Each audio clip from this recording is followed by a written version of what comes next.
Hello everybody and welcome to Slice TV.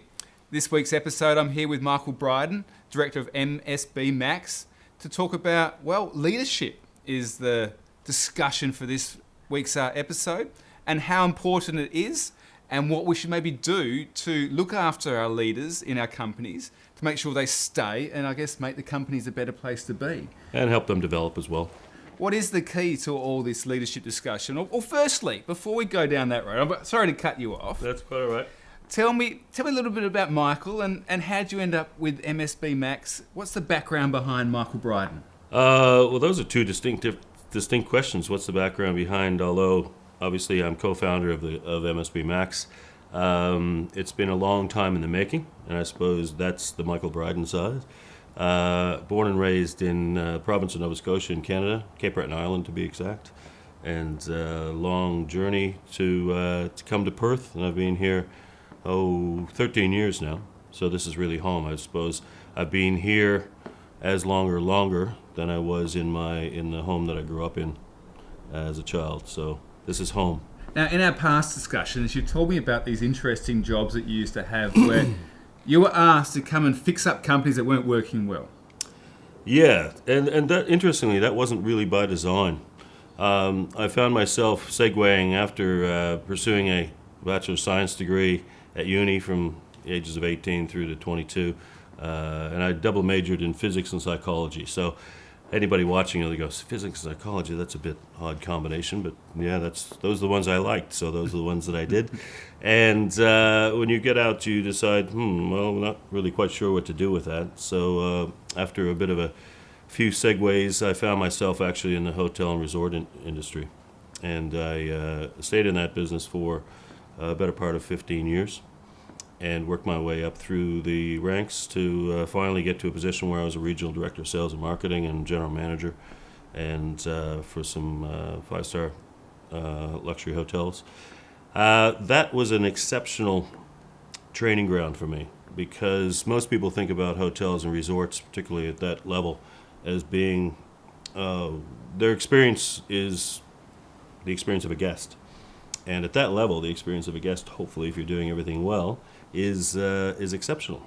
From a development perspective, and from a training and learning new skills perspective, that was an exceptional training ground, because you have a lot of different aspects that you have to overcome, and you're dealing with a lot of people in your team, and you actually have to excel at the experience for the guests. So you develop skills. If you're going to stay in that industry and do well at it, you have to develop pretty keen skills, and that's been the undercurrent of a 30-year career is learning, absorbing, and developing skills. Here we are at MSBMax, which enables me to do that full time, and instead of just helping one company or the people within the one organization, I can offer it out, and we can hopefully help many. Now, okay, well, there's a beautiful segue. So what is MSBMax? Tell me a little bit about it. MSBMax is something that's been probably over 10 years in the making in my mind, just playing around. Again, as I start thinking about what it is that I've loved doing over the course of my career and what the greatest satisfaction that I got. And I've had the opportunity over the years also to do a lot of internal training, training within the organizations that I've had, but I've also had the opportunity to be guest lecturer at universities and guest lecturer at colleges and things. And so I had a taste for it, and I just really enjoyed it. Watching the people develop and grow it's a sensational buzz for me. I started laying the groundwork for it about 3 years ago, and I did a lot of research as to what training companies and training and development companies were doing, some things they weren't doing necessarily that I thought I might be able to improve upon. And I put all that research over the last 3 years together, and have been writing programs and training programs and developing and all the trials and tribulations of starting up your own business, as you would know yourself. And that's been interesting, but fortunately I've got a few arrows in my quiver over the last 30 years of career to pull from and be able to smooth out some of those bumps in the road. Well, I mean, you would have had a lot of experience in looking after big, huge hotel chains and saying, okay, this is what you need to fix. This is where the problems are. This is how have you worked out, okay, on a scale where they might have 5,000 to 10,000 employees at one hotel, to then come back to you and focus, okay, how do I make MSBMax something different that other leadership companies? There's a lot of training companies out there. There's a lot of big training companies out there. What makes MSBMax different from what you've put into it? I suppose my hotels weren't that big. I didn't go to Vegas or any of those where they do have the 5,000 and 10,000 room hotels. Mine were in the 500 to 1,000, 500, 800 range. But at 508 to 800 rooms, you've got about 1,000 staff, and that is across the board. So a lot of different disciplines to make that guest experience what it needs to be, or what you want it to be. And that's a lot of people to motivate and inspire and understand the vision. And that's precisely what makes the difference between, you get to that echelon of hotels and resorts, for example, and there's not a lot of differentiation between the actual properties themselves. They all have basically the same amenities, the decor and the ambiance and everything is at a high level. So the difference is the experience that the people provide. And that is exactly the same in any other organization. It's that culture, that environment, that's going to be the make or break for any organization. It doesn't matter. You can have the best systems in the world. You can actually even have the best products in the world, if that's what your business is, to develop and sell products.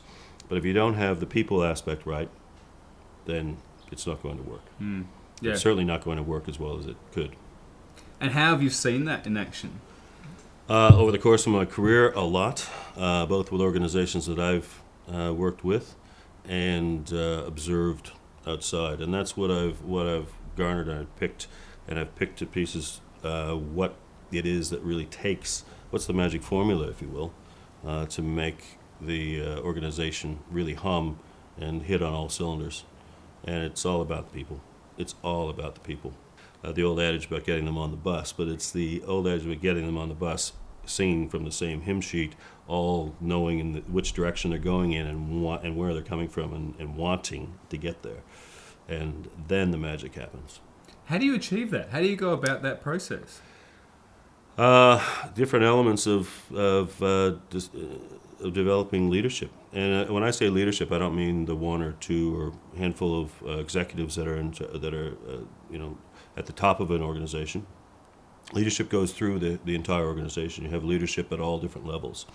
Now, it's key that all those leaders are in sync, and that'll usually necessitate that the rest of the organization is in sync, and that's why you're all going in the same direction instead of spanning out and everybody going where they think things should be.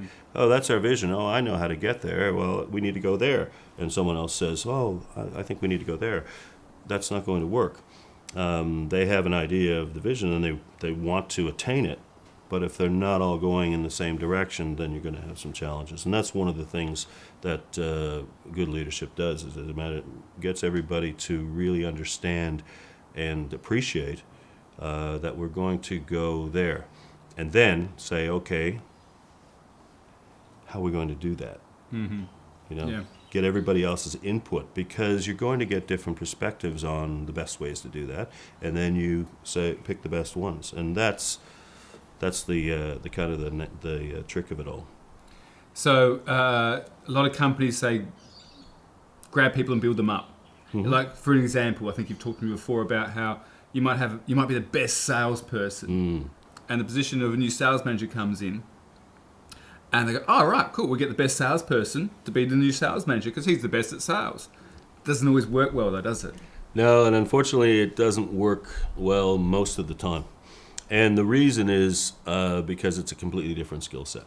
And you see it in many different organizations. Sales it happens, you see it quite often, but it happens in trades, anything where there's a specialty, technical type of skill. When I say technical, I don't mean scientific or necessarily IT. I mean, it could be a tradesperson. You could be a carpenter, and then you're made a foreman, or you could be a doctor or a nurse, and you're made a shift supervisor.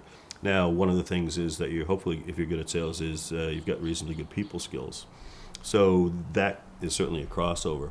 But after that, you go from selling to managing and leading, preferably, a team of other people, other salespeople. And it is it's 180 degrees in regard to how you have to approach it and the skill set that you need to do it well.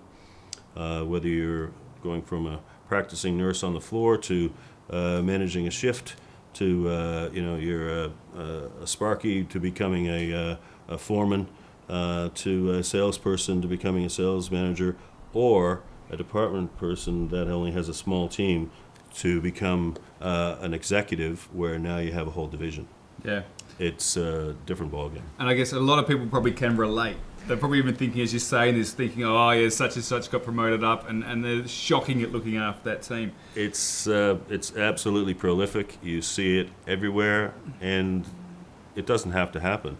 First of all, the organizational leadership and executive need to understand that it is a different skill set, so try not to set them up for failure. But then, obviously, make an investment if that's the person that you want to go into that level, because chances are that they'd like the opportunity. They may not even know how much of a transition it's going to be, and it can become quite a shock. Michael, tell me, okay, basically, to you, what is leadership? Well, to me, and it's one of those things that if you ask 100 different people, you may get 100 different answers, but there'll be elements that'll be the same. To me, the simple answer, and I've got one that's probably a paragraph long because it takes in all the elements, but the simple one is to be able to develop an environment. Some people call it culture. I prefer to call it an environment because it gets a little more clear for people. To be able to provide and nurture an environment within it, whether it's in your team or whether it's in your organization, that allows people to thrive and produce. So when they start producing of their own volition, you're well down the track, and they start coming forth with ideas, and those ideas are good, and they're in sync with what you're trying to attain, then you've both been doing good things. It's a two-way street. You lead leaders, or you allow people to bring forth and contribute, because that's one of our basic needs and wants. If you look at the hierarchy of needs, we've got our basic safety needs, and then we've got our necessary things like food and water and warmth and heat and so forth. But as you work your way up that pyramid, you get into areas where people want to be acknowledged, they want to contribute, they want to be appreciated. Those are the intangible things. Those are the things that companies may try to do through external incentives like bonuses or perks and things like that.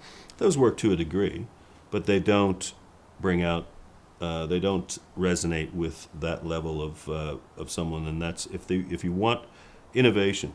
Innovation is a huge buzzword these days because we're in a time where organizations have to innovate to be competitive. And where do you think the innovation comes from? I mean, most people think it just comes from the lab. If your Apple computer, then you got these guys back in the corner there behind the pizza boxes and the Coke cans, developing the next innovation. But that's not where innovation comes from. They're the technical. The ideas come from your whole organization. You never know where the next best idea is going to come from. So if you have an environment where these people understand, they want to actually contribute, and they want to participate in this journey down to that attaining that vision, then they will bring their ideas forth, and they will cooperate as well amongst themselves, and they'll each bring all kinds of other